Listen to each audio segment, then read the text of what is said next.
Well, this grain market has gone past depressing, and now it's just plain worrisome. The market has been flirting with sub-$4 corn for a couple of weeks, and this week fell below the line for a very brief moment, just enough to remind us that it is possible. So what's driving this runaway train? Kohli and Cavanaugh up next to unpack this mess for us. Kohli and Cavanaugh made possible by support from the Allen County Farm Bureau, and right now I've been saying this for the past few weeks because we have been in session at the State House, and the Farm Bureau has been all hands on deck at the State House to represent the interests of Indiana farm families. That's what your membership is all about. It supports things like that, where the Farm Bureau can be there talking to legislators who are making the laws and to make sure they understand what's going on with farm families there at the Garden Gate. So consider becoming a member. Go online to itpaystovbeamember.org.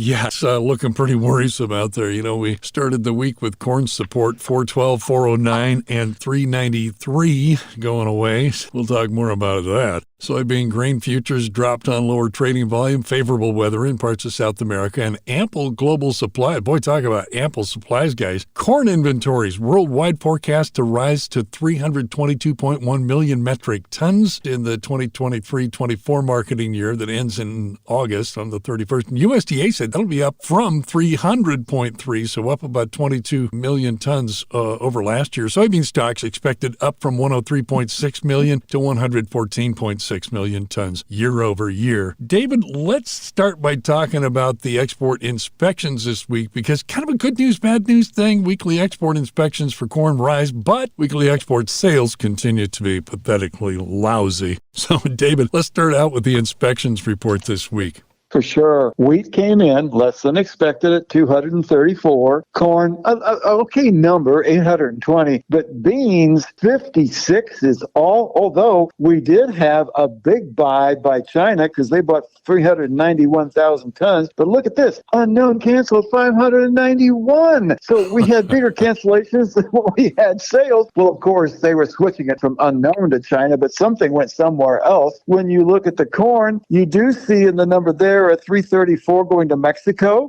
And Japan, a buyer. How about this? 343.8, a very strong number to Japan. And wheat to Japan, 56.4. They were the big one. And Mexico was 57 on the wheat. So good news on the nearbys for the corn, but not good news for the wheat or the beans. David, this corn thing, we need to thank Mexico because they continue to be a strong buyer of U.S. corn, despite all this talk about GMO corn. And the ag official out of Mexico came out and said, we will continue to buy U.S. corn. And we're not concerned about GMO, except for the corn that goes for human consumption. But when it comes to animal feed, we have no problem with buying U.S. corn. Yeah, it's all about making those tortillas. You know, they want to have the really, really good stuff for that. David, I was also impressed by the fact that the Philippines were in pretty big this week. 228,000 metric tons of soybeans purchased on the export sales report to the Philippines. And when was the last time they bought that much from us? Well, they have been. Not that much, but I've been noticing the Philippines creeping up on these numbers. Plus, they've been buying bean meal, too. So I've been impressed with that. They want to feed their people because I know the Asian economies over there are doing very, very poor. But the Philippines, I think, are really working trying to feed the people of the Philippines.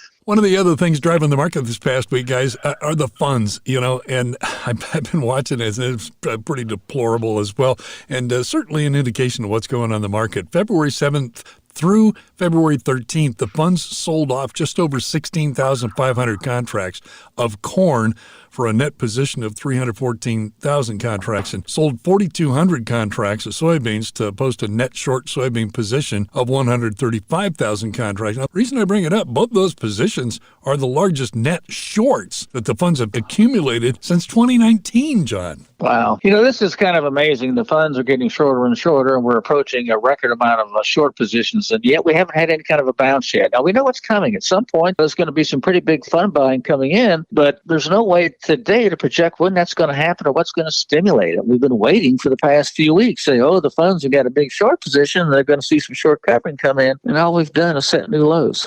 With not a lot of help out of Brazil either. We've talked about this at length, and that is the difference in price. And just for reference, U.S. soybean export price is running just over $460 a ton for us versus Brazil around $410. So significant difference between the two. The rumor mill this week, I don't know if you guys heard this because it was the rumor mill, but it was out on the street, and that was that China bought 10 to 12 cargoes of Brazilian soybeans. Yeah, I heard that too. That was one of the stories floating around. So that's kind of negative on soybeans, but not unexpected. We all know that the Brazilian beans and the Argentina beans are going to come in and hit the market, and they're going to keep discounting the price until they sell it. So that's no surprise, I guess. But there's other bad news out there. It's all scuttlebutt at the moment, but there was stories floating around that China was going to release 1 million tons of soybeans from their reserves.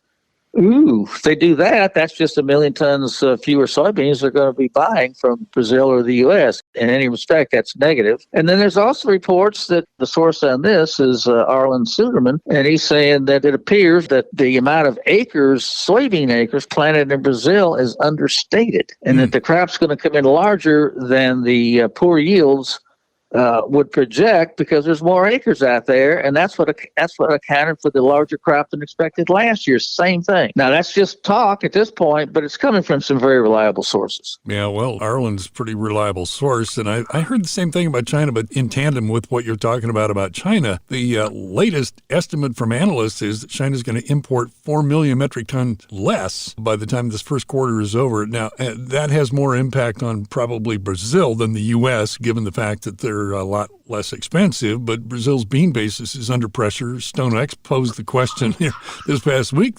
So that may be a sign that Brazilian bean crop is sub 150 million metric tons, but that was just a question that StoneX had thrown out there. It very well may be, but let's remember the total, as it stands right now today, the total South American production, all countries, is still expected to set an all-time record. Uruguay, Paraguay, Bolivia, as well as Argentina and Brazil, that the combination, especially with Argentina having a considerably larger crop than last year after they were hurt so badly by drought, but that the total production is not only going to be up, but it's going to be another new record for total South American production. And I guess I'm going to ask the question, is there any constructive news out there anywhere?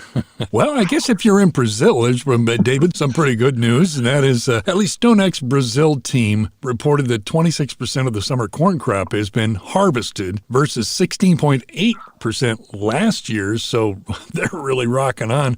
The Safrina winter crop is 49.4% planted as of late last week versus 12.3% last year. Way ahead. Yeah. So, David, definitely. A very fast planting pace, and a lot of this, I think, goes to your comments about the weather down there. Exactly. And that's been the primary feature, especially since the NOAA people have said that the El Nino is going to end very quickly, or start very quickly. La Nina is going to be ending quicker than expected. So we're going to be seeing much warmer water there and not the cooler that we've been seeing.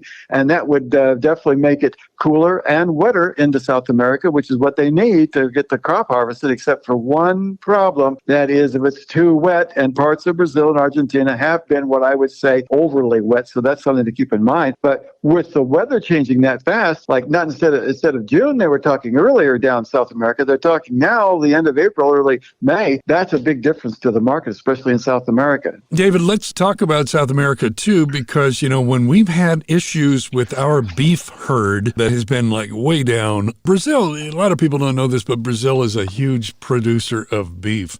At least for U.S. prices, you're looking at the prices and how they've been going this past week. Beef and pork both have been very brisk in terms of their prices. Yeah, they have been very, very strong. And, a couple of weeks ago, we saw some really good export sales. Well, we didn't this week. Beef was only 12.6. Japan bought 4.3. So, okay, fine, give them the kudo. Pork, Mexico bought 13.2 out of 28.9. So our export sales have been coming down. And the whole story is right now that Brazil is your biggest producer of beef in the world. So they have beef all over the place down there. It just doesn't have the quality that ours does up here. But a lot of people like to buy it for that reason, because it's lesser expense.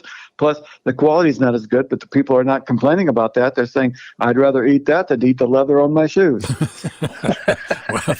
Okay, well, given the choice, I guess, I can definitely see that. All right, John Boy, it's time for the last word. What do you have for us this week? Well, we talked about how bad export sales have been this past week and several weeks before, and they have been bad, but not for sorghum. What? Big sales for sorghum was announced on Friday. A flash sale came across that China purchased 126,000 tons of sorghum from the United States and this is the largest sorghum export sale in the past 6+ years. So Wow. Go sorghum, I guess. Can sorghum turn us around? I mean, Wow, yeah, 128,000 tons. That's probably a significant part of the entire crop for the U.S. it is. Big chunk of it. Thank you, gentlemen. Kohli and Cavanaugh, made possible by support from the Allen County Farm Bureau. Now, your local county farm bureaus, along with the State Farm Bureau, have been pretty busy down at the State House with a lot of issues facing our farm families. And I got a chance to go down to the State House, talk with some of the Indiana Farm Bureau folks. Steve Howell was one of them, and we'll take a listen to that conversation coming up in the second half of the hour. Now, when you support your county farm bureau with a membership, you're supporting the farmers that feed us and the Farm Bureau activities at the State House. So go online to itpaystobeamember.org. Podcasts by Federated Media.